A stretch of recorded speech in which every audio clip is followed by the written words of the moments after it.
Hello guys! Welcome back to my YouTube channel. Ako pala si Jericho de los Santos, ang messman dito sa Barco Cargo. So itong topic natin guys, kung bago ka lang pala dito ay ng aking mga videos para sa mga katanungan ninyo at nandyan na siya guys, panoorin nyo na lang. Syempre yung topic ko dito, paano ba magbarko? Kasi nga may mga nagtatanong, paano ba makapagbarko? Ano ang dapat gawin? So katulad ko guys, paano nga ba talaga ako nagbarko? Kasi hindi ko alam talaga kung ano ba talaga ang sisimulan. Paano ba makapagbarko? Kasi nga hindi naman ako nag-aral ng maritime. Hindi naman ako nag-aral ng school. Ano ba yung aking trabaho noon? Ano ba yung pinag-aralan ko? Ano ba yung course ko? So, eto na guys, sasabihin ko na sa inyo yung aking, ano ba talaga yung aking pinag-aralan, kung paano ako nakapagbarko. Panoorin mo ito dahil intro muna tayo.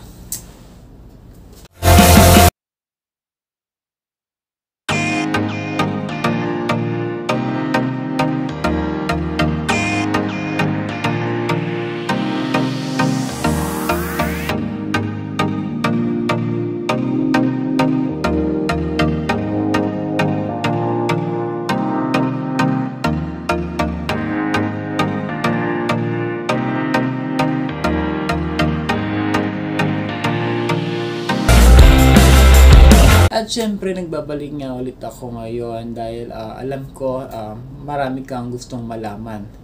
Para sa akin guys, gusto ko talaga i-share sa inyo ito kung paano ako nakapagbarko.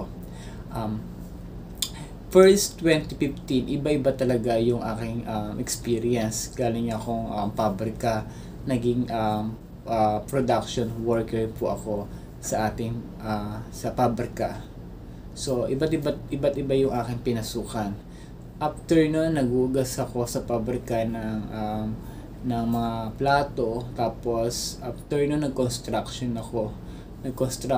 Tapos nag-apply ako ng mga posisyon na ano ba talaga yung gusto kong applyan. Dahil yung iba kasi hindi ako tinatanggap. Kasi yung aking course ay isa akong HRS. Hotel Restaurant Service.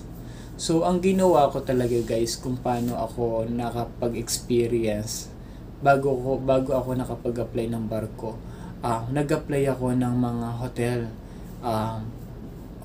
Hotel 3-star, mga 4-star, 5-star. Tapos, pagkatapos nun, nagsubok ako mag-apply ng barko. Kasi, 2016, 2017, 2018, 2019. So, nag-decide na ako mag-apply ng barko. Kasi nga pala, ang course ko, hotel. So, sa cruise ship pala, doon pala may hotel. So, magagamit ko rin pala yung pagiging housekeeping ko sa paglipad ko dito sa cargo. Kaya nandito na ako ngayon. Kaya pwedeng mo siyang gamitin para makapunta ka sa cargo na barko.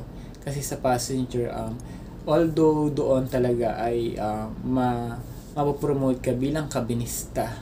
Kasi housekeeping talaga ang aking experience na trabaho doon. So, hindi ako pwedeng maging kitchen doon. Depende na lang po ito kung ako ba ay lilipat doon sa position na yon. Kasi dahil hindi ko naman siya galamay yung pagiging kitchen, housekeeping talaga ako. Pero related ito sa pinag-aralan ko sa school. Pero syempre, diba, nalilito tayo na ano ba talaga yung gusto natin pasukan. Kung saan ba talaga malaking sahod, saan maganda yung oportunidad. So, doon talaga ako sa passenger, sa cruise ship, nagsimula bilang housekeeping.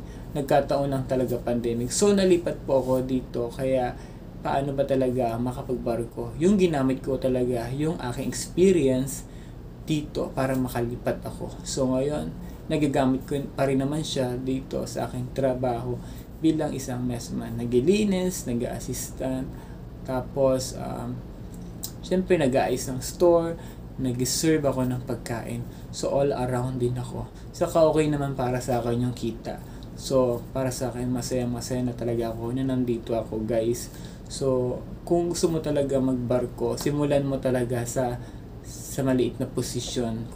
Kung naghuhugas ka ng plato dyan, sa pabrika, kung naglinis ka dyan sa Pilipinas, sa hospital, sa public area, sa mga restaurant, service crew, kung nag-steward ka, tapos kung sa mga resto bar, kung nag-housekeeping ka, kung nag-steward ka din, kung waiter ka, kung magaganda pa yan. Basta related ito sa mga hotel, sa mga restaurant, sa mga fast food, sa mga kung housekeeping related ka, pwede ka talaga makapagbarko sa mga hotel, sa experience mo kung sa mga hotel yan guys, sa mga restaurant, fast food, sa any food chain, kung anong position mo dyan. Basta kapag nakapasok ka na dyan sa restaurant, kahit anong position mo dyan, ay pwede. Kung nakapasok ka na sa mga fast food chain, pwede ka na talaga makapagbarko kasi nga ayun na yung experience mo na pwede mong gamitin at makapagsampa ka ng barko. So dahil dyan, mayroon na akong paano ba yung requirements. Panoorin mo na lang dyan, guys. Hanapin mo sa akin mga videos na nandyan na. At syempre, huwag mong kalimutan i-subscribe ang aking YouTube channel at i-follow mo na rin ang aking FB page. Maraming salamat sa iyo. Alam ko nag-aanap ka ng trabaho, nag-tsuga ka, try ka lang ng try, huwag kang susuko at subukan mo talagang manalangin.